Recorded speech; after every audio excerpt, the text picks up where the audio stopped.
喂，早晨，各位早晨，係啦，咁啊係啦，可以坐前啲呢個位，係啦，咁我哋開始今日嘅 coaching drill 啦，咁啊上次就 verify 咗啲基本嘅資料啦，咁個客咧，咁我俾多次嘅啲background俾啲同事，因為有啲同事可能上次有 join 啦，咁啊呢個客嘅 background 咧係做物管嘅，係啦，咁物管工程啦。呢個做物管工程嘅，咁啊 M P 嘅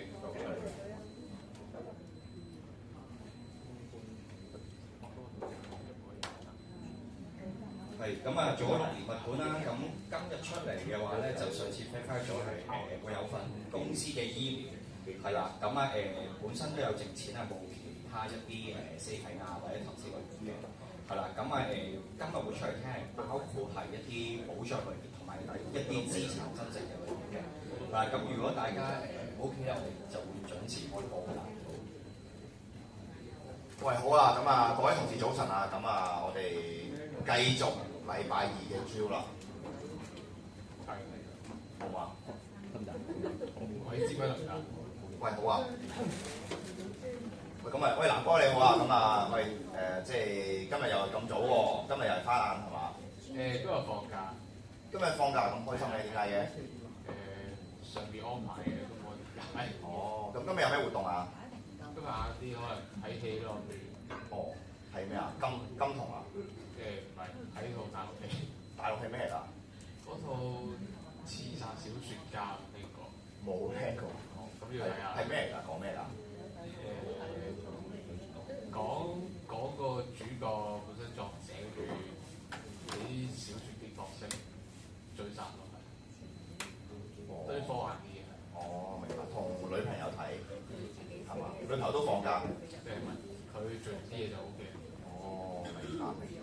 喂，咁咧就即係上次啦，咁啊，我哋禮拜二見完啦，咁啊，即係翻去你都即係 send 咗你個團體保險俾我啦，醫療嗰個團體保險。咁我都翻去睇過研究過啦。咁啊，因為上次咧即係同你傾開咧，你就話即係都好關注自己嘅保險嘅，因為依家暫時即係手頭上即係做咗嘢咁耐，一份保險都未有，咁都想了解下，亦都即係好關注咁樣。係咪？咁所以咧今日咧就即係我會同你即係傾一傾你嘅保險啦，咁啊即係了解下你嘅狀況。咁如果一陣咧有咩問題咧，你可以隨時問我。咁同埋最後咧，我都會俾即係唔同嘅選擇你嘅。如果你覺得合適嘅話咧，我哋今日都可以落實埋，好嘛？好啊，再睇睇。好啊。咁啊，喂，南哥，咁即係話時話啦，咁啊你即係做咗嘢都係咪6-7年啦？其實你依家翻工辛唔辛苦嘅？多啲嘢做咯，但係冇咁體力勞動。其實你而家翻工即係即係揾咗啲錢啦，儲咗啲錢啦，咁辛苦，其實你有冇諗過即係為咗啲咩咧？冇話去打算。咁你啲錢即係或者你做嘢咁辛苦啦，其實你係覺得為咗自己將來啊，為咗女朋友啊，定係為咗爸爸媽媽多啲啊？將來多啲嘅係。將來喺你將來嘅 picture 係幾多年後咧？裏邊會有邊位嘅人喺度咧？我諗10年之後係咯，可能都係組織家庭。依家同女朋友拍咗拖幾耐啊？3年。3年幾？咁我諗你10年後組織家庭係同依家嘅女朋友噶嘛？你諗緊係咪啊？應該係。係嘛？咁即係你哋拍咗拖3年幾啦？點解都會諗住10年後即係同佢有個家庭嘅？我自己諗嘅，都冇同佢認真傾呢個問題。其實你自己有呢個諗法都好好，因為即係好老實講，即係依家現代社會都唔係個個話要結婚，唔係個個即係咁有責任感、咁有膊頭，要同女朋友一齊結婚噶嘛。咁點解你會有呢個諗法咧？唔知啊，可能都係身邊啲朋友都差唔多啲年紀都組織家庭，可能都影響到自己。明白。咁你覺得即係如果結婚嘅話啦，你有冇諗住係幾時啊？冇諗呢個問題。冇諗呢個問題。咁你覺得咧？如果你女朋友今年幾多歲啊？佢31歲。你想你幾時可以同佢結婚？你會覺得令到佢開心啲啊40歲前啦。40歲前，咁即係仲有9年嘅時間啦。差唔多。係嘛？咁呢9年裏邊，你覺得你要即係結婚，你要準備啲乜嘢先可以做到啊？錢啦。錢要幾多錢咧？嗱，我幾多分嘅 OK 嘅，係啦。咁你自己點樣諗咧？要幾多錢咧？我諗睇下到時想大搞定細搞咯。咁你想大搞定細搞啊？我都冇乜主見呢一 part，係啦，可能到時先問下佢，尊重佢多啲。明白。嗱，其實結婚咧，即係除咗嗰個婚禮嘅使費之外咧，仲有啲咩你覺得要準備嘅咧？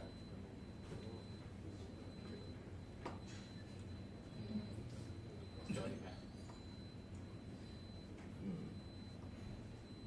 都應該係翻去使費啫嘛，其他嘢都應該唔使。嗱，我都可以分享多少少嘅。咁啊，因為即係我見你都好錫女朋友，都會諗到呢一步。嗱，其實婚禮嘅錢啦，咁好似你咁講，有可以好多嘅使費啦，包括你係咩場地搞啦，你即係去旅行結婚定係喺香港結婚啦，你喺晏晝擺酒定係夜晚擺酒啦，使唔使擺幾廿場？可能即係有大陸嘅親戚啊之類啦。咁可能嗰度係幾十萬至到聽過有100萬都有嘅。咁當然你會收翻啲人情啦。咁呢個第一擺酒嘅嘢。第二就係你住邊度咧？係啦，住係一個問題。你可以買樓，你可以租樓，係嘛？你亦都可以選擇同雙方是但一方嘅父母去住。你自己點諗咧？可能都買樓。買樓，會買邊度啊？可能喺沙田附近，係住開。女朋友係佢都係住喺邊度？佢所以沙田都係好嘅地方係嘛？咁如果你結婚要有一個住嘅地方要買，咁我諗都係結婚前後嘅時間買係嘛？應該其實理想啲即係學你話齋，結婚前就買。結婚前買好啊！咁你覺得依家即係沙田買一個單位啦，你希望買幾大咧？我想就想2房啦。2房幾多尺度啊？400至500咯。400至500啦。咩屋苑咧？就冇去諗，因為都好多選擇，可能到時睇下邊度性價比高啲嘅，係啦。例如咧，譬如依家我要你買個單位啦，400-500尺2房，你會揀邊度咧？可能會揀新城市嗰邊。新城市，點解嘅？因為方便啲咯，因為我依家住嗰邊咧，去翻搭車嗰啲嘅其他嘢咧，其實都集中喺新城市，即係屋企人嗰邊。明白。咁啊，新城市依家買一個2房嘅單位，大約咩價錢啊？你知唔知？冇去睇。冇去睇啊？尺價咧，我諗你有冇咩概念啊？依家跌咗咁多，11萬嘅。使唔使1萬啊？係啦。我諗都要係嘛？即係我哋可以睇係，即係喺呢個28口根。你有冇睇開樓嗰啲啊？冇啊，因為冇呢個需要嗰啲。係嘛？咁我諗啊，我亂估嘅啫，因為我即係冇乜研究。我諗13,000至11,000個 range 左右啦，我估啫，可能唔係嘅，係嘛？咁如果買一個500尺嘅單位，13,000蚊，即係幾多錢咧？700至800萬。700萬啦，係嘛？咁700萬要拎幾多首期咧？我應該可以做到90%。90%就70萬啦，係嘛？咁計埋啲垃圾費啦，你會唔會裝修啊？應該都要㗎啦。都會喎，係嘛？好，咁啊，呢度係一個費用喎。如果你要買樓，咁啱啱講擺酒啦，仲有好多嘢要諗喎。例如啲咩咧？你覺得？你結婚之前可能諗唔到嘅，我結咗婚咧我就知道啦。係啲咩？即係呢個係未必關乎於錢事嘅，亦都可能關乎於錢事嘅，就係你即係你自己點樣同即係女朋友嘅父母相處，同埋女朋友同你嘅父母相處。依家有冇多唔多見面接觸㗎？都唔算好密咯，間唔時可能1個禮拜1-2次咁樣，上下飯咁咯。佢哋有冇即係講你哋會結婚啊之類嘅嘢㗎？呢個就反而冇問過我哋，係嘛？會唔會有小朋友咧？都答你唔到。你想唔想有小朋友咧？都想嘅。都想。想幾時有咧？呢個就真係可能要結咗婚之後先有打算。係點解會問咁多問題咧？因為即係你有呢個諗法啦，咁我都想分享多少少嘅，即係俾多少少想法你。如果有小朋友咧，可能都即係嗰個時間又要再諗前啲咯喎，因為即係太太幾多歲生小朋友，可能都係一個 concern 嚟喎，係嘛？咁有小朋友咧，即係嗰個財政又好唔同咯喎，係嘛？即係要翻學啦，要俾學費啦，要學興趣班啦。呢樣嗰樣啦，係嘛？咁所以咧，即係阿南哥，如果你即係好有心，你係希望即係40歲，即係女朋友40歲之前啦，俾一個屋企佢，可能你準備嘅錢就啱啱擺酒嘅錢，即係買樓嘅錢、裝修嘅錢，都可能要準備喎，係嘛？我想問南哥，你而家即係做緊啲乜？去為咗40歲前有呢嚿錢去做緊準備㗎？每個月頭就買100蚊咯，係。咁呢嚿錢係你自己負擔啊，定係女朋友都會負擔㗎？你係講緊即係結婚啦、買樓啦嗰啲啦。我諗住我俾晒㗎。你諗住你俾晒？OK。咁你而家做緊啲咩咧？每個月點樣去做去準備呢嚿錢咧？就係出糧儲咗1萬先咯。出糧儲1萬好。咁假設40歲啦，即係9年後，你覺得你？聽完啱啱講嗰啲嘢，你需要有幾多錢嘅 cash 喺度先可以做到啱啱講嗰啲嘢咧？130、140度咯。130、140萬好。咁依家咧你就即係翻工好辛苦努力做嘢去儲錢啦，係咪？咁每個月儲1萬蚊，係嘛？咁上次即係都同你傾過，依家銀行大約儲到10零萬啦，股票大約10萬蚊度啦。咁啊，可能呢度加埋20萬啦。咁依家你每個月儲緊1萬蚊，係嘛？即係1年咧就儲幾多錢啦？12萬，係嘛？咁9年咧90幾萬啦。9年差唔多100萬啦，應該係咪？係嘛？咁就加上你銀行嗰個10零萬，再加埋股票，咁啊應該啱啱好咯，係嘛？可以咁講。係嘛？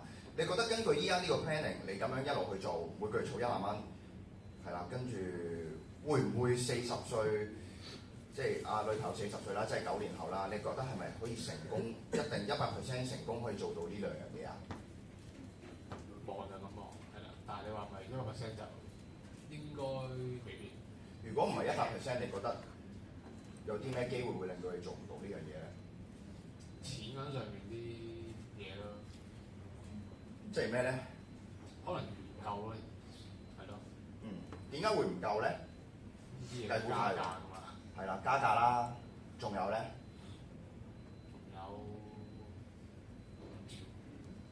嗱，其實咧，即係我可以同你分享少少啦。好多人咧都會咁樣去計數，係嘛？條數其實喂啱啱好喎，係嘛？咁會出現即係有幾個情況嘅。第一，你辛辛苦苦儲落嚟嘅錢，如果突然間有個人將佢拎走咗，會唔會令到你買唔到樓、結唔到婚咧？邊個拎走呢？都會啊，可能係突然間會出現咗一啲意外或者疾病，可能 touch wood 啦，當然希望唔會發生啦。假設你即係今年第8年啦，女朋友39歲，好冇？你銀行儲咗100萬，喂，唔好意思，南哥，即係可能話起身嗰陣時有少少唔舒服，咁啊去睇醫生啦，醫生就話：南哥，你依家有一個即係有一個咁樣嘅疾病，係啦，不過唔使擔心，係嘛？你聽日之前咧，你拎50萬出嚟，我哋做嗰個手術，跟住去食藥咧，咁就可以好翻㗎啦。咁你會選擇去睇醫生定係去買樓咧？睇醫生。睇醫生係嘛？咁買唔到樓㗎咯喎，結唔到婚㗎咯喎，係嘛？仲好難㗎。係嘛？世界世界。咁可能再要儲多5、6年㗎喎，到時女朋友40幾、50歲㗎咯喎，係嘛？你想唔想呢樣嘢發生咧？咁啊，希希望唔上啦。當然唔想啦，係嘛？咁所以今日我哋先要出嚟傾一傾啊嘛，係嘛？咁如果有一個即係方法係令到你唔影響到依家嘅生活質素，又唔會令到呢件事發生，你會都想知係點做啊？都想聽係嘛？都想知啦。好，咁一陣會同你講，係嘛？咁第二個情況，你仲有機會即係未必去做到啱啱嘅買樓啦、結婚啦，就係咩咧？就係啱啱你講嘅嘢越嚟越貴，係嘛？我一路儲咗120萬，係嘛？到9年後，喂，原來做晒呢啲嘢要8-7萬，咁點算咧？係嘛？咁所以都有一啲即係方法可以即係分享下俾你聽，我哋可以點樣去做，好嘛？好啊，咁啊，去到呢度有冇啲咩想知道啊？都你照講都得。好啊，咁不過咧，我俾即係任何建議你之前咧，我都想了解一下你依家嘅財政狀況。咁 make sure 咧，我俾嘅嘢咧係最適合你嘅，好嘛？喂，好啊，咁啊，喂，想問下阿南哥咧，依家每個月嘅收入係幾多啊？依家其實3萬5蚊。35000蚊，好。咁除咗呢度，仲有冇另外嘅收入㗎？冇咯。冇嘅，好，非常好啊。咁啊，有啲咩支出㗎？依家？平時都係食飯搭車俾下家用咁。食飯搭車俾家用，食飯搭車啦，衣食住行啦。咁每一日用幾多錢到啊？差唔多一日都150-160到，係咯。一日150-160到啦，用30日啦，係嘛？你預幾多會比較舒服啲啊？4500？如果照計就4500咯。 4500，不過人使多唔係好覺。俾多500蚊你使好冇？好啊，5000蚊我當好嘛？5000蚊啦，好啊。咁啊，啱你講俾家用喎，俾家用係俾幾多啊？其實都係固定咁樣，每個人5000。每個人5000，兩個人係嘛？係啊係啊。好啊，咁啊10000蚊家用啦。好，咁啊孝順仔。咁仲有冇啲咩使費咧？儲低個1萬蚊咯，同埋。儲1萬 ，OK。好，咁我用黃色筆寫啊。儲1萬。好，仲有咧？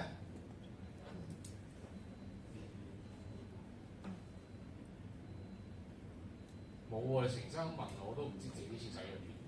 你有冇啲咩娛樂興趣嗰啲㗎？嗰啲都唔係好使錢嘅，平時都係睇下戲啊、行下街咁。睇下街，咁嗰度會唔會餘啲錢㗎？需唔需要啊？定係已經計咗落5000蚊啦？嗰啲錢就冇特登預出嚟用嘅，因為都係唔定時，唔係話邊一定要攞出嚟用錢咁樣。都係睇啱咪買咯。咁有冇啲雜費要用啊？即係咩電話費啊？嗰啲有。即係必須要嘅開支有冇㗎？仲有冇㗎？有咪電話費咯。淨係電話費幾多錢啊？100零蚊係嘛？係咯，120-130而 OK，家。好。有冇啲錢係要每個月還緊嘅咧？咁就冇。冇嘅。好。咁啊，所以呢度就係應該係你嘅全部啦。冇錯。咁呢度就25000啦，係嘛？咁仲有每個月可能仲有1萬蚊係唔知擺喺邊度嘅喎，係嘛？咪可能間唔時同女朋友出去食飯，可能行下街買要使呢度咯。明白，好啊，好啊，好。咁啊，了解一下即係阿南哥啦，依家嘅資產啦。咁你啱啱有講戶口裏邊有啲錢啦 ，cash 啦，嗰度大約幾多錢啊？大約你預20-30萬到啦。20-30萬係20萬定係30萬定係25萬？因為你俾你嘅資料越準確咧，一陣我俾嘅嘢咧就會更加適合你嘅。30萬啦咁。30萬，好。呢嚿錢係就咁擺喺度，乜都唔用嘅，係嘛？idle cash。係啊。好，咁30萬仲有啲咩啊？嗰啲股票咯，嗰啲美股都有10-8萬喺度嘅。依家市值幾多度啊？你當10萬啦，係都10萬蚊。你嗰陣時買入咧，大約擺咗幾多錢度啊？係咯，4萬幾。4萬，哇，股神嚟喎！我跟啲 friend 買。係嘛？喂，好啊，咁啊，得閒同我分享下，好嘛？除咗呢兩樣之外咧，仲有冇其他嘢啊？都冇啦。都冇。OK，好。咁啊，有冇啲咩負債咧？冇嘅。好，非常好。好啦，咁啊嚟緊咧，我會同你分享多少少即係點樣 make sure 你100% 可以9年之後結婚嘅一啲方案，同埋我見到一啲嘅有機會令到你做唔到嘅嘢，好嘛？好。好啊，咁啊，不過南哥，我想問一問你咧，即係你之前係冇聽過任何保險嘅嘢㗎嘛？冇去同啲進坐你傾過，都係上網睇。上網睇。你自己對保險有啲咩睇法咧？可信性先啦，係啦。因為太多嗰啲 cam 到有多人 cam 到啦，但係都好多聽唔到嘅事嘅嘢。你覺得點解會 claim 到？點解會 claim 唔到嘅？我都唔知啦。係啦，咁我做咗10幾年，喺呢行做咗10幾年啦，有可以 claim 到嘅 case， 亦都有啲 case 係 claim 唔到喎，係嘛？點解？你覺得點解？你想知道 claim 到定係 claim 唔到咧？我點解 claim 唔到咯？點解 claim 到啊？因為佢揾我買咯。好老實講，因為嗱，即係佢首先佢買啱保險啦，係咪？佢如果即係意外整親，咁佢當然要買意外保險啦，係咪？咁然之後咧，嗰個即係醫生佢點樣填個 claim form 咧，都好重要喎。有啲醫生識填，有啲醫生唔識填。咁呢個去把關咧，就係我去幫手把關啦。因為我要睇一睇醫生填嘅嘢係咪符合到個保單條款啦。咁啱嘅時候咧，我先幫佢遞上去。係啦，咁所以 agent 嘅角色咧，或者我嘅角色咧，就係協助你去令到啲即係索償可以順利進行嘅。咁呢個 claim 到啦，claim 唔到就係啲咩咧？就係嗰個人本身佢買嗰啲保險咧買唔啱。咩意思咧？譬如佢意外整親，譬如拗柴，咁但係佢淨係買咗人壽保險喎，咁 claim 唔 claim 到啊？梗係 claim 唔到啦，係嘛？咁所以即係如果我哋即係買一個保險，正常係可以 claim 到錢嘅。如果佢買啱咗，同埋即係喺我啲客戶咧都係即係喺有唔舒服嘅時候咧，佢會同我講。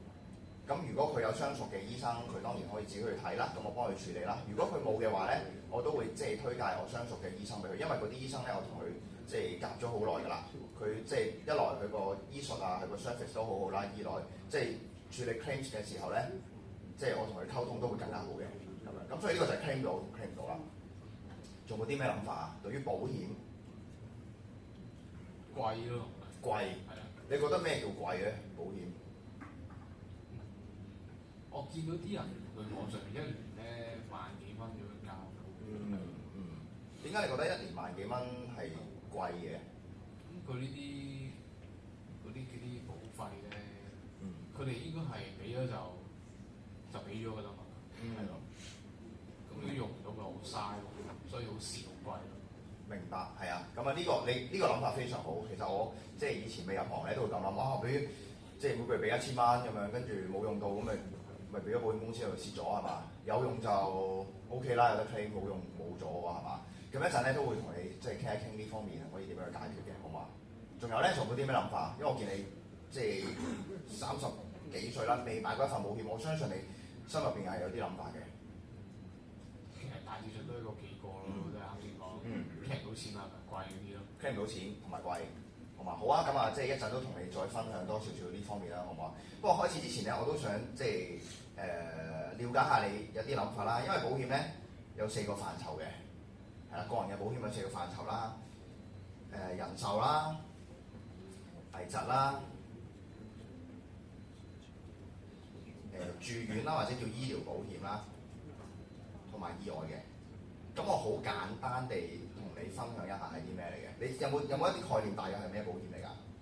有嘅。係啦，人壽咧就好簡單啦，即係一個即係我買幾大就賠幾大嘅一個情況，就係話啊，假設我有啲咩事唔喺度，係啦，走咗即係身故啦，咁即係保險公司咧就會一筆過賠一個人壽嘅額俾你嘅受益人，可能係你嘅阿爸阿媽，可能係你嘅女朋友，係嘛？咁啊可以等你唔喺度嘅時候咧，都可以一直照顧佢哋，係嘛？咁呢個人壽啦，咁第二咧就係危疾啦，危疾咧都類似人壽嘅，都係買幾大賠幾大。譬如我買100萬嘅保額，咁假設我有啲咩好嚴重嘅疾病發生咗嘅時候，例如癌症、中風、心臟病，係啦，90% 以上都係賠呢3種㗎啦。如果我假設有確診咗呢啲疾病嘅時候咧，又會有一筆過嘅錢俾你去用，係啦，咁啊即係可能即係到時你返唔到工啦，咁呢筆錢可能幫到你手啦。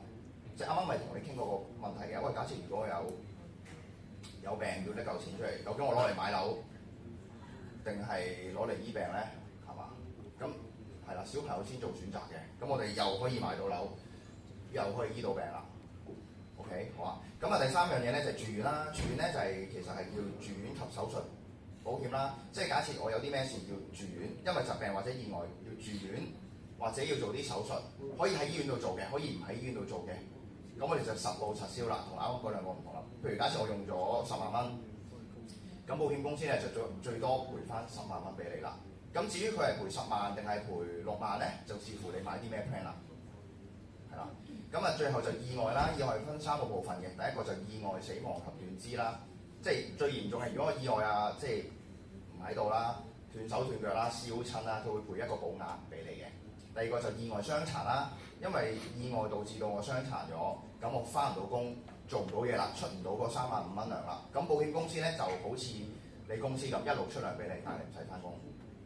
第三樣嘢咧就叫意外醫療啦，因為意外導致到我嘅醫療使費，譬如我即係中意行山嘅，我拗柴咁樣，咁我要去睇醫生啦，要去照即係 X-ray 啦、磁力共振啦，跟住再睇埋你照啦，嗰啲醫療使費咧都係實報實銷可以報翻嘅。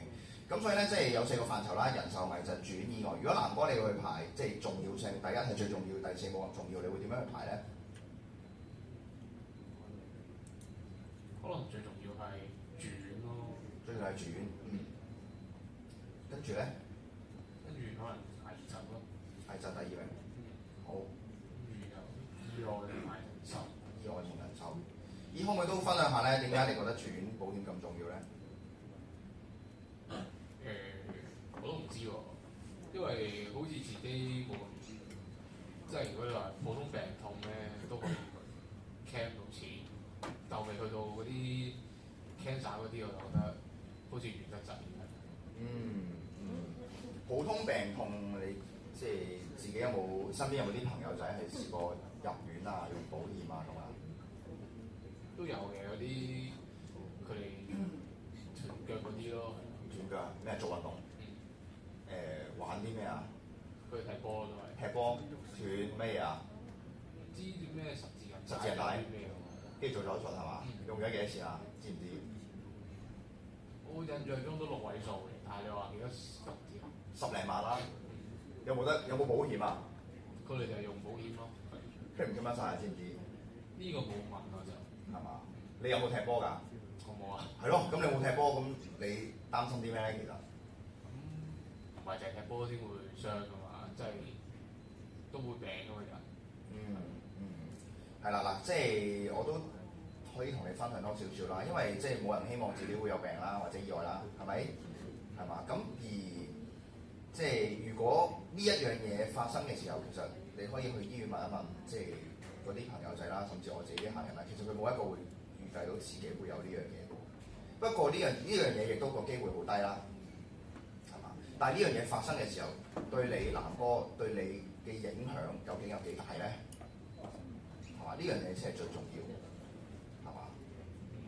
係啦，咁所以即係譬如住院保險啦，咁啊一陣可以同你講多少少，究竟呢樣嘢點樣幫到你，可以令到你9年後成功結婚，好嘛？成功買樓，好冇？好。喂，好啊！咁啊，呢樣嘢第一樣，第二樣嘢係危疾啦。點解危疾對你嚟講都咁重要咧？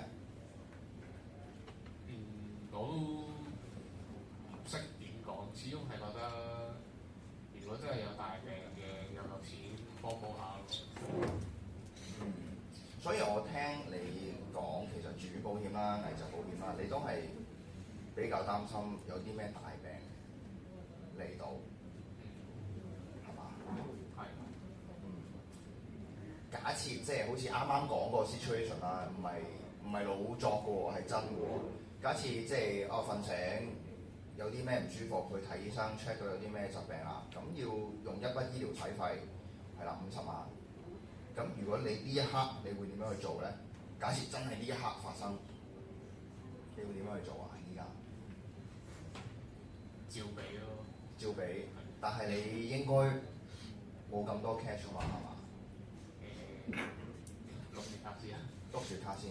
咁到時找卡數咧，會用邊個咧？卡數出糧找咯。出糧找。出糧都未有咁多啦，係嘛？會問人借啊？借就未必借，可能拖住嚟找咯，即係分期找咯。咁會唔會都會影響到你嘅生活或者你嘅大計啊？都會係嘛？咁尤其你即係希望之後結婚啦，咁呢個我諗用咗一筆錢都即係會令到你個 planning 會有所改變係嘛？會係啦，咁唔使擔心，你一陣同你一齊解決呢樣嘢，好嘛？咁另外啦，即係意外啦同埋人壽咧，你呢度排你自己點睇咧？意外保險同人壽保險？好似冇咁重要，所以先排後邊嗰兩個。明白。好啊，咁不如我哋今日就 focus 喺呢個住院保險同埋危疾保險啦，好嘛？好啊，咁啊即係琴日啦，你都 send 咗你嗰個公司保險俾我㗎，係嘛？咁我開翻出嚟先。自己有冇睇過係保障啲咩啊？咁樣有冇了解過㗎？傷風感冒嗰啲咯，係傷風感冒嗰啲，仲有咧？其他就冇去睇喎。係啦，其實都唔係好明。係啦，其實就好即係好正常嘅。大部分香港人我有份醫療保險咁啊，傷風感冒去睇咯。咁有冇住過院？咁唔會知啦。除非你住過院，你就會睇啊，究竟報幾多，賠唔賠到啦？咁樣係嘛？咁咧，阿南哥就即係都冇住過院啦，係嘛？冇試過即係身體又唔舒服，非常好，係啦，身體健康。咁你知唔知道，如果我要入院嘅時候咧，其實即係嗰啲使費係點樣去計算㗎？啲係啦，床位嗰啲人係啦，其實到時咧有兩個人會收你錢嘅，一個叫醫院，一個叫醫生，係咪？醫院點樣收費咧？就第一樣嘢睇你去到嘅時候會住啲咩類型嘅房啦。咁香港嘅私家醫院就有即係普通房啦，即係4至6人 share 嘅房啦，半私家房啦，同埋私家病房。半私家房即係兩個人 share 一個廁所，share 一間房。私家房就一個人 share 啦，係啦。咁唔同嘅即係病房咧個收費會唔同嘅，咁導致到咧醫生嘅收費都唔同喎，好搞笑喎！如果你住普通房咧，個醫生會收你平啲喎；如果你住半私家房咧，個醫生又會收你貴啲喎。但係做同一樣嘢喎。係啊，跟住即係佢哋照嘢嗰啲又會唔同嘅 charge 啦咁樣。咁所以咧，譬如我哋睇一睇你依家嗰份保險啦，咁你呢個保險咧，其實就住到即係呢個私家醫院嘅普通房，係啦。咁佢會有好多唔同嘅即係細項，佢有上限嘅，例如有啲叫醫院嘅雜費啦，係啦，有即係手術費啦、麻醉師費啦、手術室費啦、咁醫生費啦等等等等嘅嘢嘅。咁不過咧，佢就每一樣嘢有上限嘅。假設我即係最多朋友仔用住院保險咧，就係嗰啲照腸胃鏡啊。你個腸胃 O 唔 OK 㗎？都好。我自己個腸胃就麻麻地，因為飲咖啡咁啦，跟住有陣時有食冇定時啦，我哋呢行。咁譬如做一個腸鏡、勾胃鏡啦，如果入院做咧，係啦，咁你覺得係幾多錢到啊？有冇概念啊？去醫院做萬幾蚊。如果腸鏡、勾胃鏡，如果入醫院做咧，都大約3-4萬蚊出院。當然你都可以選擇喺即係日間診所嗰度做嘅，咁會平啲，咁可能2萬蚊到啦，就搞掂啦。係啦，咁不過即係住院就會舒服啲啦，係咪？咁如果你拎住呢一份保險嘅時候咧，其實都唔錯嘅，你大約傾到8成幾9成啦，係嘛？咁假設第二個 situation 啦，我真係踢波又好，我唔踢波都好啦，我要做一個十字韌帶嘅手術，出院13萬，係啦，你呢份保險咧，大約可能傾到8萬9萬蚊左右啦，係啦，咁自己俾幾萬蚊啦。係啦，再嚴重啲啦，再複雜啲嘅手術，假設 touch wood 有啲咩事，即係 cancer 係啦，我都有幾個客戶咧，3個啦，有3個客戶咧係20幾歲嘅時候有 cancer，都係好健康，係啦，咁佢即係做咗一個切除嘅手術啦，跟住每個月食藥啦，每個月食藥大約2萬蚊度啦，每一個月，係啦，咁呢度所有嘅手費，咁可能大約1年佢就會用咗100萬左右，因為佢食藥，因為佢做手術。係嘛？咁如果你拎住呢份保險嘅時候咧，你大約可能傾到20萬左右啦，係啦，咁可能自己有幾廿萬要俾啦。O 唔 OK？去到呢度明白？係嘛？都明。有冇啲咩問題想知道啊？去到呢度冇諗到，冇諗到係嘛？咁如果假設有啲咩事要拎幾廿萬出嚟，你覺得對你嚟講有冇咩影響啊？梗係有啦。會點咧？你覺得會點樣影響到你咧？咪同你講嘅一樣咯，拖長咗本身嘅計劃咯。仲有咧？仲有冇錢使咯？冇錢使啦，係嘛？好，咁嗱，我即係依家分享一個叫醫療保險俾你睇睇啦。係啦，咁咧嗱呢一樣嘢咧就可以喺即係我哋有叫做公司保險底下咧，我哋 top up 一份保險上去。咁 make sure 咧你即係有啲咩大病嘅時候咧，咁就永明幫你找晒數。係啦，你有小病小痛嘅時候咧，公司嗰份幫你搞掂，好嘛？咁我哋睇一睇其實係保障啲乜啦。咁因為咧，你公司嗰個保險係保障一個普通即係私家醫院嘅普通房啦。咁你未入過院，可能你冇乜 concept 係啦。咁呢度咧亦都係一個保險咧，係即係住院保險咧，就保障你即係入私家醫院嘅普通房，即係4至6人 share 嘅一間房。咁你見到咧，佢即係有啲咩保障範疇咧？咁第一佢即係住到普通房啦，每年嘅限額咧就500萬，係啦，即係1年裏邊我最多用500萬以內咧，就永明幫你搞掂晒㗎啦，係啦。咁啊，終身亦都有個限額啦，就2000萬，係啦。終身裏邊我最多可以喺呢度傾到2000萬。喂，咁你聽落，你覺得多唔多啊？呢個係俾錢我嘅，唔係俾錢你，最多傾到幾多錢？係啦，即係假設我出院，假設哇，真係好勁啊！要用500萬今年出院，係啦，咁永明幫你搞掂晒，最多傾到500萬，咁樣咯，係啦。咁啊，如果你覺得你呢個額覺得多唔多啊？多係嘛？都足夠係嘛？咁所以就咁聽落咧，如果你咁樣買一份保險咧，你覺得需要幾多錢咧？1年或者1個月啦，1-2萬蚊咯，1-2萬蚊啦。係，如果你就咁樣買嘅時候咧，其實會比較個保費比較高啲。咁所以咧，我哋會即係有一樣嘢咧，就叫自付費，唔知有冇聽過啦？係啦，就係配合咧一啲有公司保險嘅朋友仔嘅，係啦。咁我哋有零自付費啦、2萬啦、5萬啦、8萬啦，係啦。咩意思咧？就係話即係如果我買一個零自付費，即係話假設我有啲咩事要入院嘅時候，永明幫你俾晒嘅。如果我買2萬蚊自付費咧，就係頭2萬蚊就你銀包自己俾，係啦。2萬蚊以上咧就永明幫你傾晒。咁個好處係啲咩咧？就個保費會低好多，差唔多低一半，係啦。咁但係嗰2萬蚊其實需唔需要自己俾咧？係唔需要嘅。你有2個選擇，一係你就真係自己俾，另一個選擇咧就係公司嗰份保險可以幫你賠償，係啦。咁你亦都即係你亦都會即係你可以獲得一個高額嘅保障之餘咧，你有一個好低嘅保費咧，就可以做到呢件事啦，好嘛？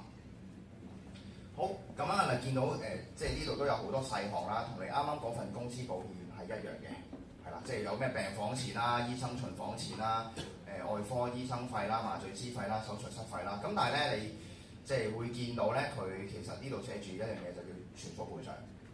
咁總之，所有呢啲嘅細項裏邊咧，其實佢 within 500萬以內咧，就會賠晒俾你㗎啦，好嘛？咁即係同一個問題啦。咁如果你有呢份保險嘅時候，你覺得同你之前冇保險嘅時候，會唔會對你嗰個結婚嘅計劃都有幫助啊？會有幫助，係嘛？假設有啲咩事可以即係解決到啦，又醫到病，又買到樓，又結到婚，好嘛？唯一你嘅 concern 咧就係即係 claim 唔 claim 到啦，啱啱講 claim 唔 claim 到啦。第二樣嘢就係喂俾佢出嚟，我冇 claim 過錢咪蝕咗，係嘛？係啦，咁呢樣嘢可以即係可以回答你嘅。claim 唔 claim 到咧，就第一樣嘢咧，佢即係呢個保險裏邊咧係一個所有保險公司都係一個條款啦，就係叫唔叫做合理及慣常嘅醫療所需。係啦，咁咩叫醫療所需咧？就係話，譬如假設南哥今日我冇嘢做，係啦，今日放假，我去做個 body check 先，你覺得係咪醫療所需啊？就唔係啦，係咪？咁咩叫醫療所需？喂，我胃痛咗幾日啦，好唔舒服，係我胃痛咗1個禮拜，咁我想去睇醫生喎，跟住醫生亦都建議我去做一個胃鏡喎，你覺得呢個係咪一個醫療所需啊？冇錯啦，咁所以好多時候咧，保險公司傾唔傾到錢咧，傾唔傾到錢咧，佢就執着於係咪醫療所需啦。而呢個醫療所需係點樣去衡量嘅咧？就係醫生填嗰份 claim form 嘅時候，就好重要啦。咁所以我會同醫生去做一個溝通，係啦，希望成件事咧係會符合到保單要求同埋係一個醫療所需嚟嘅 ，OK， 係嘛？咁而即係我同醫生溝通咗之後啦，咁啊同埋即係同合作開嘅醫生即係客人去睇嘅時候咧，其實佢100% 都傾到錢嘅，咁樣啦，呢個第一樣嘢啦。第二樣嘢咧就係話我俾咗出嚟嘅錢，如果我即係冇用到，咁咪蝕咗咯，係嘛？係嘛？咁我依家咧即係有兩個方案咧，可以即係同你講一講可以點樣做嘅。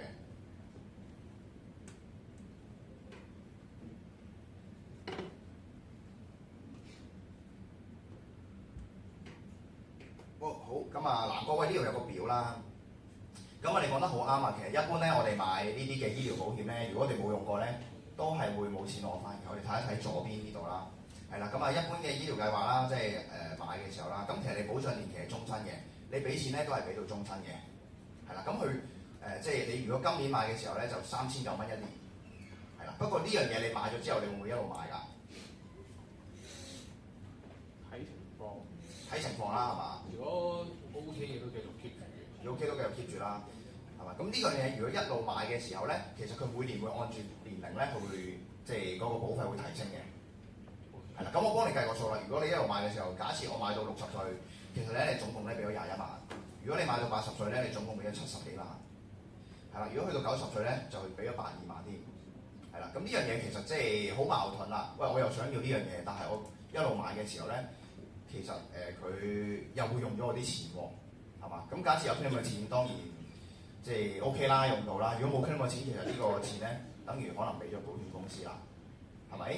咁所以咧，即係保險公司咧亦都出咗一啲新嘅俾錢方法咧，係可以解決呢個問題嘅。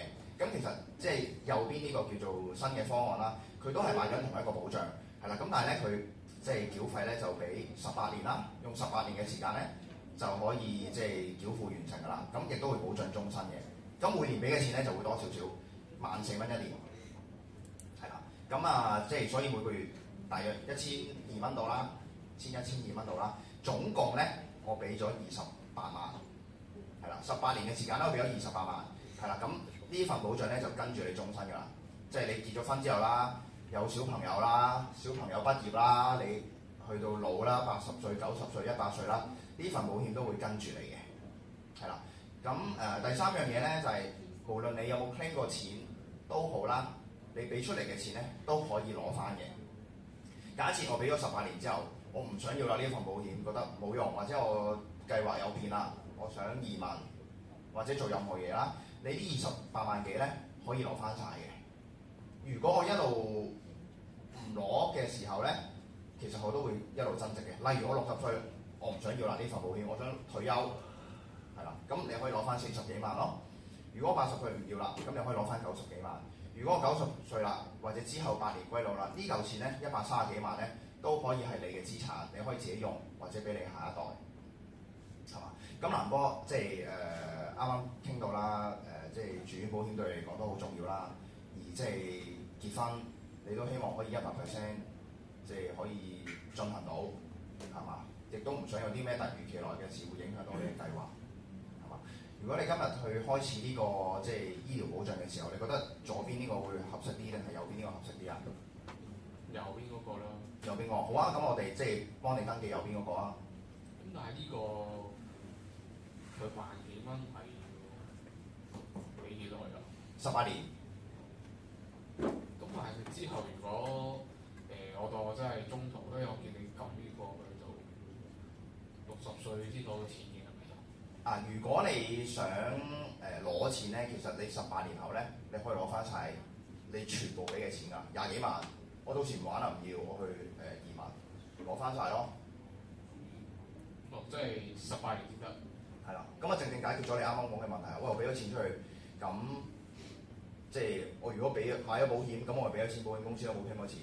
但係唔係喎，原來其實呢個係送俾你喎，即係我18年後我有傾過錢，咁我咪賺咗咯。冇傾過錢，係俾翻晒你啲保費。係咁，可唔可以講下點計數？點計啊？即係點解會俾翻晒我嘅？點解俾翻晒？因為係有兩個唔同嘅俾錢方案。即係嗱，呢一個咧就類似租樓啦。係咪？你結咗婚，你都會揾地方住啦。租樓我俾咗錢出去，冇咗啦嘛，用咗啦嘛。呢個就類似買樓嘅。我買咗樓，咁啊每年即係我俾嘅錢應該會多啲啦。買樓要俾首期啦，要供樓啦。咁我一路喺嗰層樓嗰度住咯喎。咁我住到即係18年後啦，我唔想要啦，我將層樓賣翻出去，一樣嘅道理咯。係啦，咁所以你喺層樓嗰度住緊嘅時候就有得住啦，有得用啦。供緊樓嘅時候，你唔要嘅時候賣翻出去，好嘛？咁如果即係仲有冇啲咩想知啊？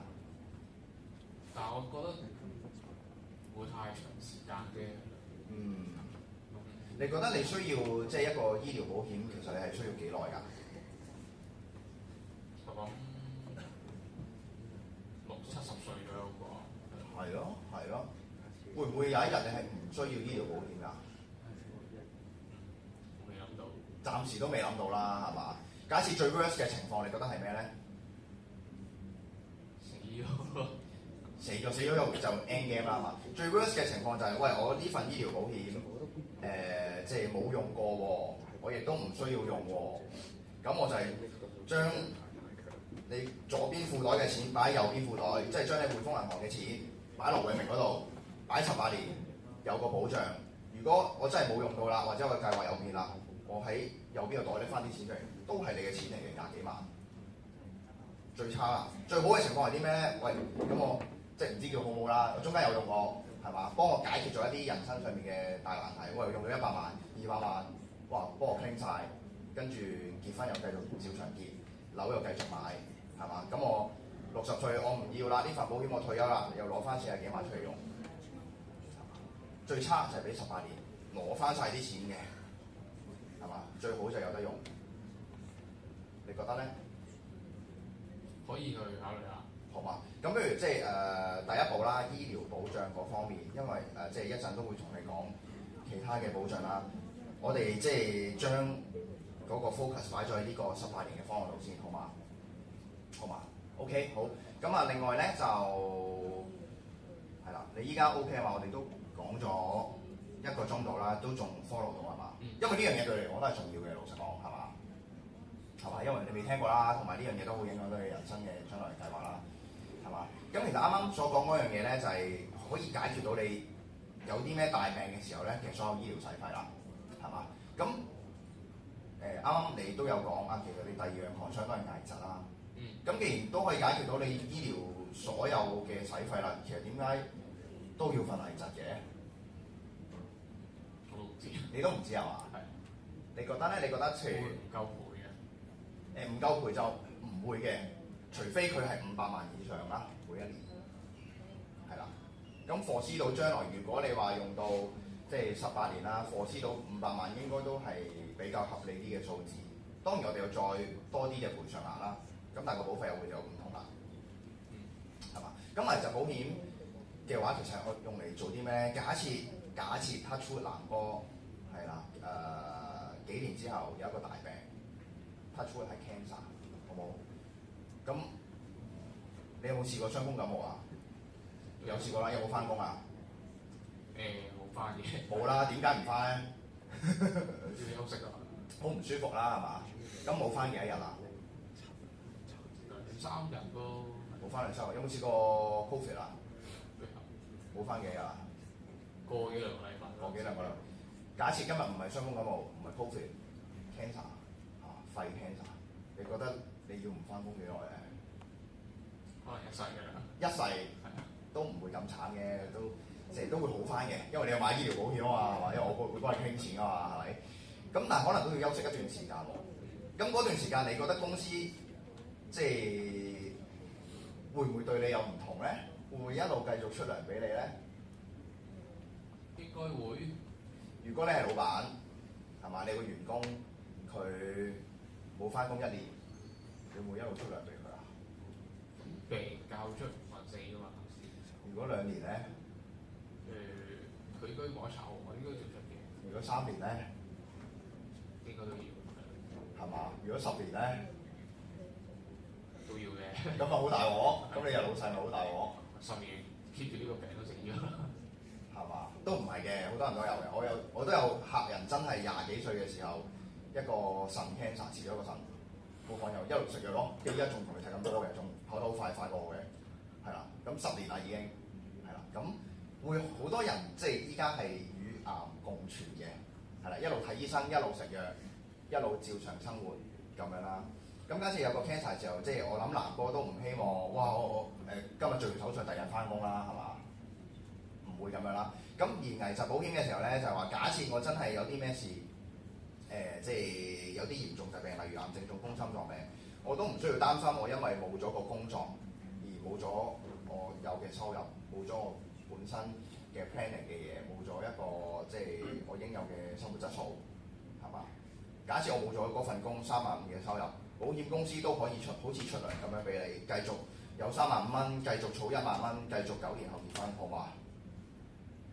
好啦，咁所以咧嗱，危疾保險係點樣去做咧？可以同你即係分享下係點樣啦。咁假設如果南哥有啲咩事嘅時候，你希望保險公司會俾到幾多錢你，令到你好安心地去養病，唔需要擔心翻工，希望俾到幾多錢你，令到你可以一路唔做嘢住咧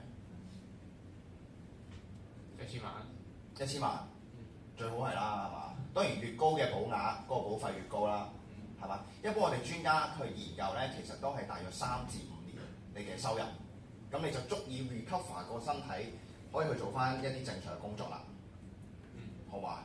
好，咁我假設南哥即係用一個3年嘅收入去作為我哋嘅保額啦，即係有啲咩事癌症、中風、心臟病就賠100萬俾你，好嘛？係啦，咁呢個係你啦，南哥啦，今年32歲啦，好冇？咁咧，你 day one 即係儲落嚟呢個嘅保費咧，就即刻有保障㗎啦。咁會有一個保障就叫危疾嘅保障啦。咁呢度有100萬嘅保額嘅，係啦。另外咧，佢都會送多一樣嘢俾你喎，就係人壽。咩意思咧？就係假設我即係儲下呢個保費，假設突然間唔係因為疾病，突然間唔喺度。咁啲保費咪即係俾晒保險公司咯，咪蝕咗咯。咁所以咧，即係有一樣嘢就會送埋俾你人壽。假設有啲咩事唔喺度咧，呢100萬咧都係屬於你或者你父母或者你女朋友，好唔 OK 啊？係嘛？咁呢度即係大約每個月係儲1400蚊左右啦，一個月啦，咁就儲25年啦，係啦，咁一嚿錢坐喺度。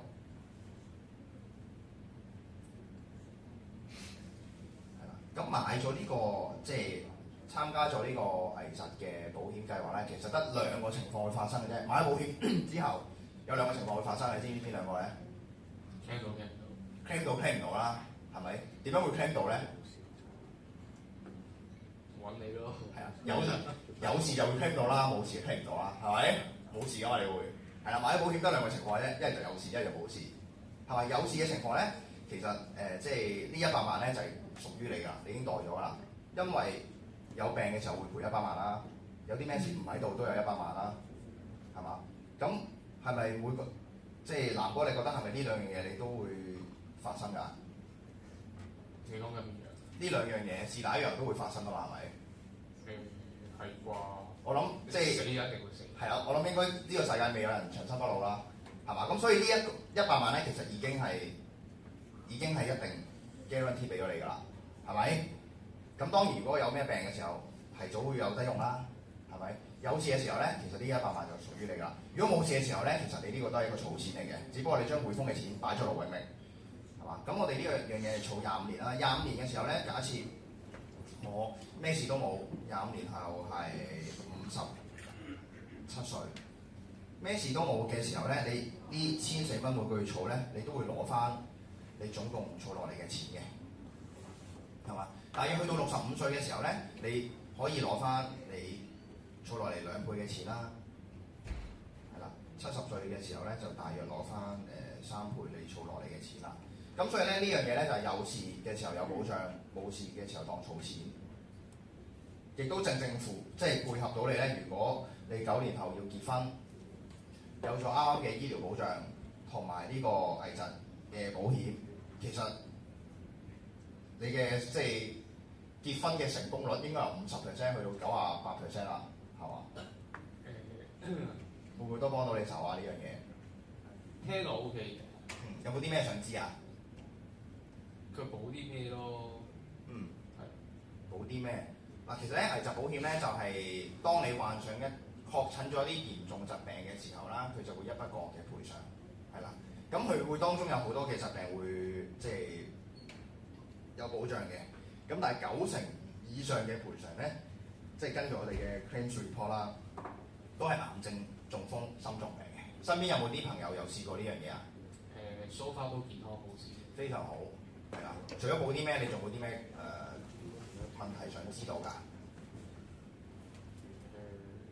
我大致上都係想睇下，如果真係有呢個計劃要去做嘅，想知道入邊補啲咩之餘，仲有或者你平時點樣可以幫到我？係咯。嗱，第一樣嘢就呢樣補啲咩啦，第二就我可以幫到你啲咩啦。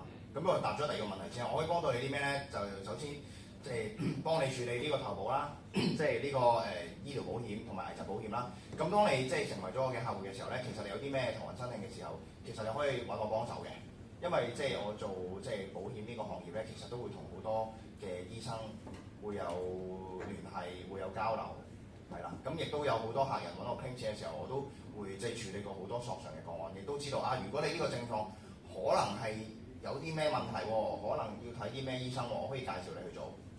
甚至你屋企人，甚至你女朋友，如果有啲咩唔舒服啊，保險上嘅問題，可以揾我啦，係啦。咁 claim 錢嘅時候，當然我會幫你手啦，係咪？咁而保障啲咩咧？我哋就可以睇一睇啦。我起先啱啱答嘅嘢，可以啊嘛？咁就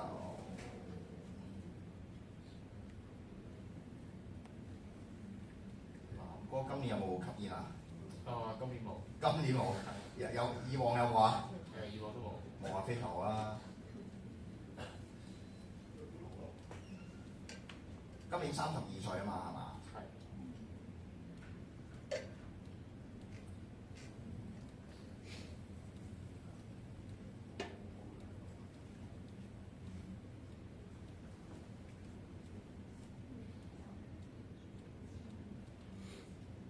俾少少時間啦。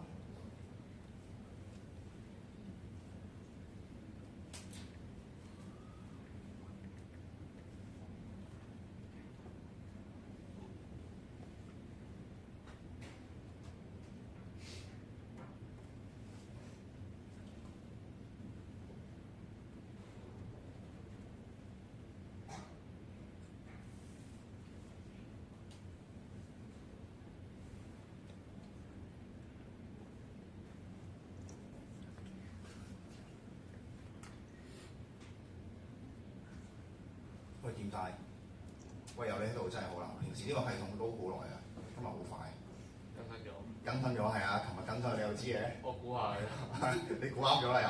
喂，咁啊，不如即係同你講下其實係保障啲咩啦？咁呢樣嘢咧就有，即係我哋用美金去計算啦。咁啊13萬美金嘅保額，咁每年你要俾嘅錢咧就大約3000蚊美金。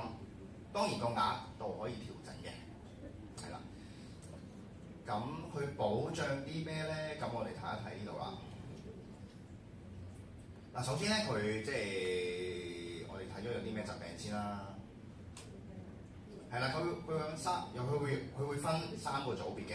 第一個組別就癌症、心臟病、中風啦。第二個組別咧就係腦相關嘅疾病。第三個組別咧就係其他嚴重嘅疾病啦。咁即係有啲咩啊？係啦，有個表嘅。癌症、中風、心臟病即係最多會有㗎啦。咁仲有一啲即係腦部相關嘅病啦。咁仲有好多其他嘅病。咁有70幾種病。係啦。OK， 咁啊亦都有啲叫早期嘅疾病咧，亦都可以保障到。例如有啲唔係好嚴重嘅病嘅時候，你即係發現咗，其實佢都會有保障嘅。咁佢會即係嗰陣時會保障保額嘅20%。係例如啲咩？有冇聽過通波仔啊、搭橋啊嘅手術啊？有。係啦，咁嗰啲如果你要做嗰啲手術咧，都可以有保障嘅，咁樣啦。咁有冇聽過原位癌啊？未。係啦，咁佢即係一個惡性嘅細胞啦，佢未係癌症之前，佢未擴散之前咧，其實就係一個原位癌啦。咁及早發現其實冇任何病徵嘅，但係你做 body check 嘅時候可能會發現咗。咁你發現咗嘅時候，咁其實就已經獲得賠償啦，咁樣啦。咁所以即係有70幾種嘅嚴重疾病啦，同埋有80種嘅早期危疾啦，咁樣。咁如果我確診咗嘅時候咧，就會即係有張支票俾翻你，就一個保障啦。咁你就可以安心去養病啦。即係醫療嗰度嗰啲醫療使費又搞掂晒啦，又有嚿錢俾你可以唔使翻工啦，咁樣咯，好嘛？咁所以如果呢個情況之下，你覺得即係今日為咗你即係女朋友之後可以同你結婚啦、成家啦，你希望到時如果有啲咩事嘅時候，你會希望獲得即係你開始呢個危疾保障，你會想由100萬嘅保額開始啊，定係50萬好啲啊？100萬？100萬好啊！咁我即係最後同你即係做一個 summary 啦，好嘛？咁首先咧，今日我哋第一樣嘢會做嘅咧，就係你個醫療保障。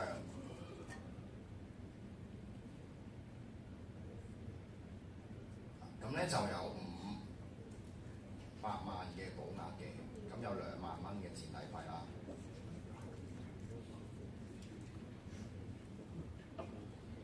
咁就14,000一年，就俾18年嘅，係啦。18年後你唔要呢樣嘢咧，可以攞翻晒錢，係啦。第二樣嘢咧就幫你做一個危疾嘅保障啦。咁就100萬嘅保額啦。咁啊24,000一年左右啦，咁啊俾25年啦。咁呢樣嘢你唔要嘅時候咧，亦都可以攞翻晒錢，好嘛？咁啊今日就幫你即係做呢2樣嘅保障啦，好嘛？但係你啱先唔係話嗰個危疾1,000零蚊一個月啫咩？1,000零蚊一個月冇錯啦，1,000零蚊一個月咧就唔係保100萬嘅。咁所以啱我就會問你啦，你會想由100萬開始啊，定係50萬咧？如果50萬就將呢個數除翻2咯。如果100萬就係呢個數啦，你會覺得100萬有啲咩事嘅時候100萬會對你即係安心啲啊？定係你覺得50萬都 OK 啊？咁預多啲好啲嘅，預多啲好啲。係咁，不如即係今日就幫你登記呢個醫療保障啦，同埋100萬嘅危疾啦，好嘛？但係呢啲嘢可唔可以嘅send 一 send 俾我，因為我都想再睇下。當然可以啦，不過即係如果翻屋企咧，我相信你即係好多嘢做啦，亦都好鬼長嘅嗰份嘢。不如果你有啲咩想知道，如果我哋一齊用一啲時間去處理咧，應該會快啲方便啲嘅，因為咁啱我都喺度啦。你有冇啲咩好想知道啊？其實就未諗到想知啲咩，但係始終都冇買過。明白，完全明白。如果我係你咧，我都會有呢個諗法嘅，因為哇，第一次買保險，跟住每個月都3000蚊喎，係嘛？都係一嚿錢嚟嘅喎，係嘛？咁你嘅 concern 其實係啲咩啊？我想去比較下其他地方先，係啦，或者去問下其他人，即係跟住你，如果你方便俾我，就可以拎起手問下咯。我當然可以俾你啦，即係啦。咁同一時間我都希望幫你解決問題嘅，係嘛？不過即係我哋諗翻轉頭啦，其實今日南哥你即係今日出嚟見我，其實你係有冇啲咩想希望得到㗎？得到啲資訊先，得到啲資訊係嘛？會唔會都希望即係有一個好啲嘅計劃，令到你即係可以同女朋友即係之後過啲好啲嘅生活啦，可以結到婚啦，擺酒唔使慳住啦，買樓亦都買到你想要嘅地方，會唔會都係你諗嘅嘢嚟㗎？我出嚟就冇去諗呢啲嘢，係同你即係坐低傾開，咁你都俾咗啲諗法我嘅，係咪？其實呢樣嘢對你嚟講重唔重要嘅咧？老實講，你講緊保險？唔係保險，同女朋友結婚買樓，係咪對你嘅人生嚟講係一啲好重要嘅嘢嚟㗎？都係㗎嘛？點解呢樣嘢對你嚟講咁重要咧？或者要將佢放喺我想做嘅嘢咯。即係南哥，即係你做嘢做咗差唔多6-7年啦，咁你都好努力去儲錢，係嘛？我覺得你都係一個好有責任感、好有諗法嘅一個後生仔啦，係嘛？咁即係你覺得呢一樣嘢會唔會即係保險呢樣嘢會唔會幫到你，令到你可以即係做一個更有責任感嘅人，令到你嘅之後嘅家庭會更有保障啊？相信都會係嘛？咁依家即係如果有個方案，你覺得呢兩樣嘢，譬如醫療危疾，會唔會幫到你人生裏邊所有嘢，會唔會幫到手啊？其實會嘅，只不過都係想拎去睇一睇咗，係啦。睇一睇，好啊好啊，咁我明白嘅。可能你會不如我哋諗下啦，我有冇啲咩可以幫到你手㗎？如果你要再去睇啲乜嘢啊？我就係唔識知嘅，我係睇啊嘛，所以我都冇諗到。可能我翻去望過有啲唔明嘅嘢，我再問咁喎。好啊好啊，咁同一時間咧，即係你覺得即係我俾撇除你今日即係要去睇一睇有啲唔同嘅嘢啦，你覺得呢兩樣嘢幫唔幫到你手㗎？老實講，有嘅係嘛？你身邊會唔會有啲朋友咧，其實都即係你覺得好需要呢樣嘢啊？我都唔知，係啦。你女朋友啲保險你知唔知道啊？你覺得如果佢知道咗呢個資訊，會唔會對你將來成個家庭係有幫助啊？應該都會係咯，都會有幫助，係嘛？都覺得有。係啊，就咁啊，即係老實講啦。如果女朋友冇呢啲嘢嘅時候，其實最終係邊個負責？佢負責。佢負責啦，或者係你負責啦，係嘛？佢儲唔夠錢嘅時候，佢有啲咩事嘅時候，都係你幫手啊，係嘛？咁所以其實呢樣嘢對你嚟講都有幫助嘅。如果女朋友知道咗，好嘛？咁不如咁樣啦，你都要啲時間去諗一諗，究竟點樣去做，或者做邊樣嘢比較好。咁不如我哋咧都約一個時間，下個禮拜二嘅早上，好嘛？咁我都即係睇下你嘅諗法有啲咩啦，即係 in between 今日禮拜四去到禮拜二，你有啲咩你都可以問我。咁同一時間咧，禮拜二嘅時候，你睇下女朋友會唔會都得閒，我都可以將呢樣嘢去分享俾佢聽。咁到時你哋兩個一齊諗咯，好嘛？咁我將有啲你需要諗嘅資料或者呢一個我可以 print screen 俾你啦。咁啊禮拜二嘅時候我哋再見面，好嘛 OK。喂，好啊，唔該晒你啊，南哥。咁我哋今日傾住咁多先。好，唔該晒。好啦，好啦，拜拜。好，交翻俾你。喂，好啊，咁今日俾大家去睇一睇就，即係有啲冇咁順攤嘅客咧，佢會問有好多問題啦。咁我覺得首先嚟講Marco 有好多方面咧，佢都俾到好多 value 個客嘅。咁有好多唔同人生規劃啊，或者佢啲目標期望咧，去問咗個客先。咁然之後再同個客去落 budget 啦。咁然之後再同佢講話譬如有邊啲方案可以解決到佢依家面對緊嘅問題啦。譬如可能結婚啊、買樓啊，或者將來嘅一啲人生嘅支出啦。同埋其實大家都可以去聽翻佢一啲話術嘅，因為其實佢講到係譬如可能保險裏邊會有4個範疇啦。咁另外4個範疇入邊咧，佢之後會叫個客去排個先後次序嘅。咁我覺得大家新同事啦，咁都可以去學下，因為有好多時我哋講完保險嘅裏面之後咧，咁其實未必個客會同你講佢最擴張係啲乜嘢，可以直接叫個客去排個次序啦。咁同埋有啲我覺得可以參考佢啲話術，譬如話有病嘅機會低，但係對你嘅影響大啊，呢啲我哋可以參考嘅，係啦。跟住另外阿 Marco 佢不停咁圍繞咧，佢唔會講太多 plan 嘅嘢，反而佢會強調自己個 value 同埋點去幫到個客，令到個客有個好即係有個 full picture。Let's say 我如果有事嘅時候，Marco 你會點樣幫我，或者呢份 plan 係點樣去 solve 我面對緊嘅問題啦。咁我覺得呢樣嘢係都幾好嘅，係啦。咁加埋就係佢會將譬如我哋有好多唔同嘅客咧，佢可能會有啲公司嘅醫療嘅，咁佢將公司醫療咧作為一個叫譬如傷風感冒嘅一啲小病嘅一啲 cover 啦。咁另外用危疾嗰邊去互補佢一啲大病嗰方面嘅使費嘅，係啦。咁呢個都係啦。另外就佢另外即係我有講到一樣嘢就係租樓嘅概念，去同個客講話即係 medical 同埋可能做一啲有儲蓄成分嘅 plan 啦，咁做個類比啦。咁呢個我覺得都即係新同事都可以學習多啲呢一 part 嘅，咁另外就雖然呢個最尾其實個客都要去諗好多唔同嘢咧，咁但係其實你可以留意到係咩咧？就係、個客咧其實都會 feel 到譬如 Marco 佢好俾好多啟發佢啊，或者係俾好多資訊性嘅嘢佢嘅，係啦。咁我覺得即係雖然今次係未 coaching 到，但係我都希望大家同時去學習。如果真係遇到呢啲好多問題，或者要翻去思考嘅客，或者個人比較謹慎啲嘅客咧，可以點樣去應對嘅 ？OK， 好。咁另外想問下有冇同事想問阿 Marco 一啲問題？因為佢都經驗好多嘅，大家如果有啲面對真實嘅 case 或者唔知點 handle 嘅，可以即管去提問嘅。係啦，有冇同事有嘢想問咧？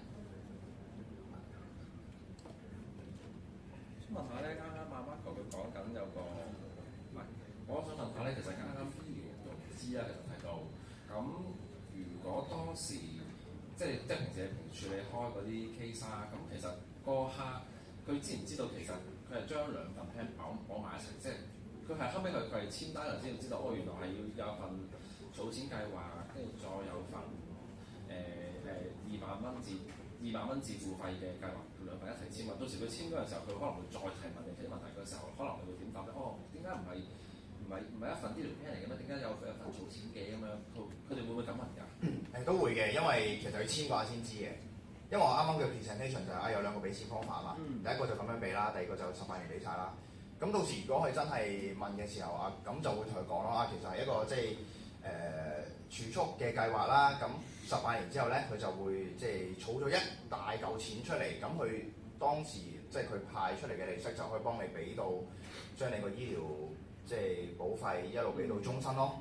咁你唔要嘅時候，亦都可以攞翻晒，就好似啱啱嗰個 Excel 咁樣講啦。我印象中咧，好似即係我哋喺以前嗰個新 Smart 嗰度咧，其實有得撳醫療融資呢個方案，唔知大家同事有冇去撳過啦？